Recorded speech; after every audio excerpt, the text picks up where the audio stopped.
You know, the saddest man on the planet and the poorest person on this planet is a human without a dream. If you don't have a dream, you are really poor. You see, no matter how much money you don't have, as long as you got hope and a dream, there's always the possibility of gaining the success you're dreaming about. And yet, the most frustrated person in the world is a person with a dream, but hasn't experienced the reality of that dream. Listen well. That's going to be a challenge today. I understand that. As a matter of fact, I know that of all the 5.7 billion people on the planet, including the 94,000 that was born last night, every human being has been birthed with dreams and the ability to dream from God. Interesting. That is why young babies, children, toddlers, constantly are always dreaming wild dreams. How many of you ever dreamed dreams before? Take good notes. Be a good student today. Take some good notes. I've not come to entertain you. Process it. Think about it. Ponder it. Everybody dreams. Matter of fact, there are people here tonight who are still frustrated because their dream is still as far as it was when they were 20 years old. And the reason why people's dreams don't come to pass is because they haven't learned how to exercise the principles that are designed in God's creation to fulfill dreams. A principle is a law that is established to create the environment to successfully produce the performance of the promised. And what I mean by that is every manufacturer builds into his product principles by which that product functions. And if you follow those principles, everything that the manufacturer promised you, you'll experience. When they built the engine of the automobile, for example, they built it to operate on gasoline, maybe unleaded, right? And because they did that, when you bought the car, the principle was already built into the engine. So you couldn't decide to put what you felt like into the car. You had to put what the manufacturer designed the car to operate on. That's why if you like apple juice or orange juice or pineapple juice, the car doesn't care. It likes unleaded gasoline.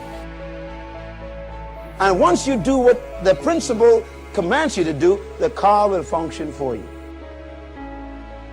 So success is really based on the obedience to principles.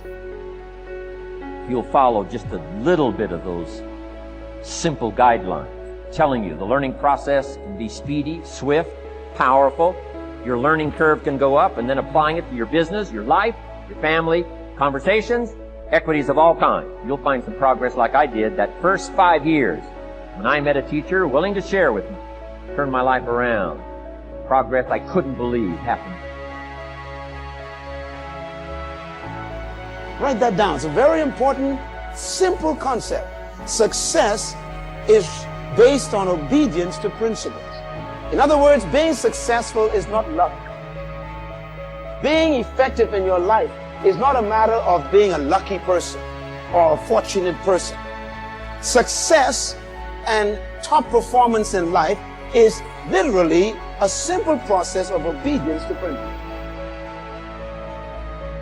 And so even as we see that in the normal creation or manufacturing of human products, the same thing is true about what God created. The plants around me are products of principle. Everything in life is built to function by principles. Now, what is a principle? Once again, a principle is a fixed law that is established to guarantee the performance of a product.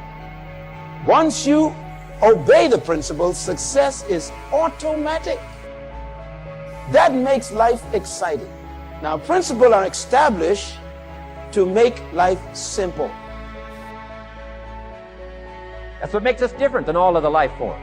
The ability to think, the ability to use your mind, the ability to process ideas, and not just operate by instinct.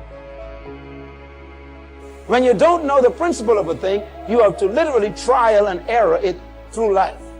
For example, because you know what a car demands, then you don't have to think twice of what to put in the car. You don't pray, should I put juice or tomato juice, or Father, should I put tomato today, or should I put orange juice? No, you just know what to put in that, so you know where to go for it. And automatically, when your car gauge, gasoline fuel gauge is low, you go directly to the station, don't you? Here's what locks up the doors and the channels to receive more: cynicism. That locks you away. That prevents you from learning more. Being a cynic about the past and the future, cynic about the marketplace, cynical about the people, cynical about the institutions, cynical about the setup, cynical about yourself, cynical about your chances. See, that locks away all the chance for stuff to flow your way. When I first started telling jokes, I made $25 a night. The first year in comedy, I made $3,000. Second year, I made $5,500. The third year, I made about $7,200. I became homeless. You make 3, 5, and 7, 12, 13, 14, $15,000 in 3 years. That's how you get homeless. That's why that lady was out here, Miss Deborah, feeding homeless people, because I was one of them. I lived in a car for 3 years because I wasn't making enough money. But guess what? I kept telling them $25 jokes till they started paying me $250 a night. I kept telling them $250 jokes till they started paying me $25,000 a night. I kept telling them $25,000 jokes till they started paying me $75,000 a night. Then I told them jokes for $75, then they started paying me $100 a quarter a night. Then I kept telling them, they done paid me $500,000 for these jokes. Without the kings of comedy, we made $58 million in 1 year. You know what we did?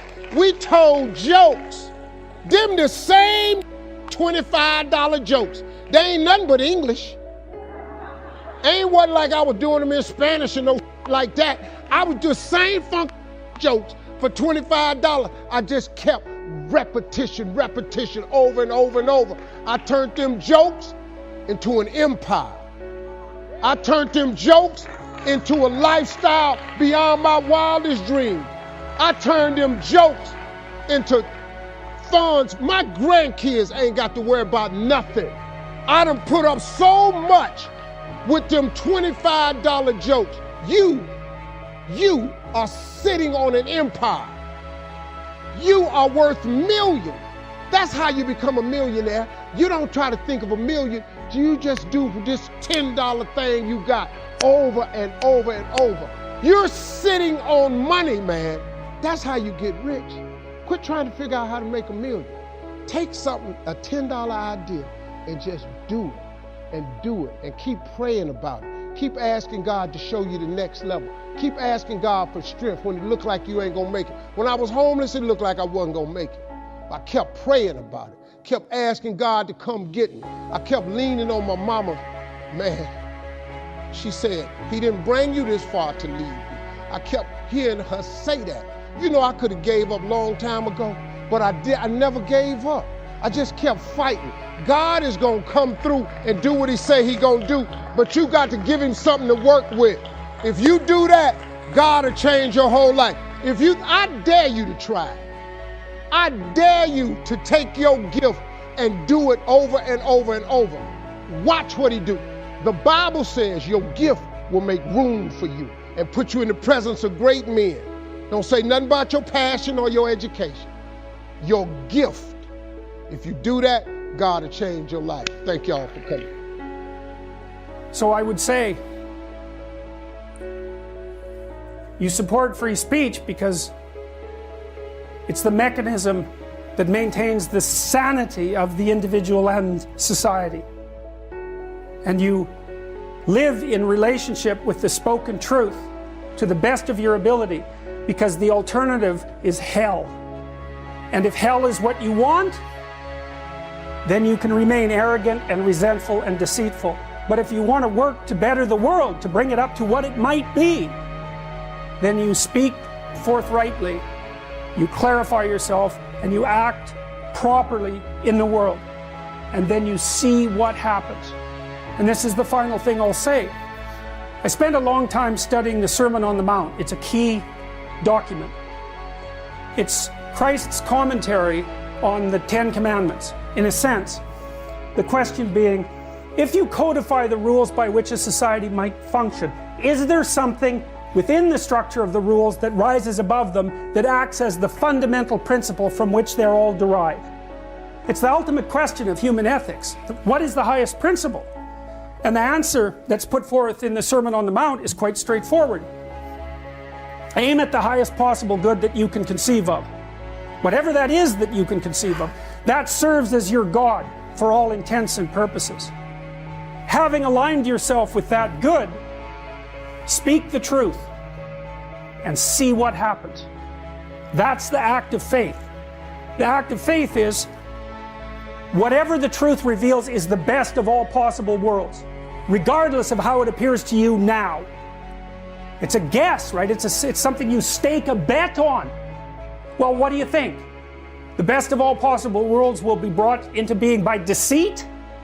It seems unlikely. You know that doesn't work in your own life. You tangle yourself up in your own lies, right? One lie breeds 10 and 10 breeds 100, and maybe you put the consequences on down the road and you don't fall into the pit for 5 or 6 years. Maybe you've even forgotten why you fell in when you finally do fall in, but everyone knows that you don't get away with anything.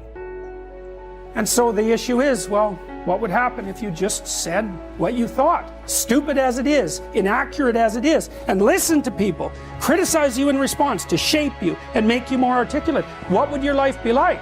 And the answer to that is, and I know this to be true, I've worked with many, many people on precisely this problem.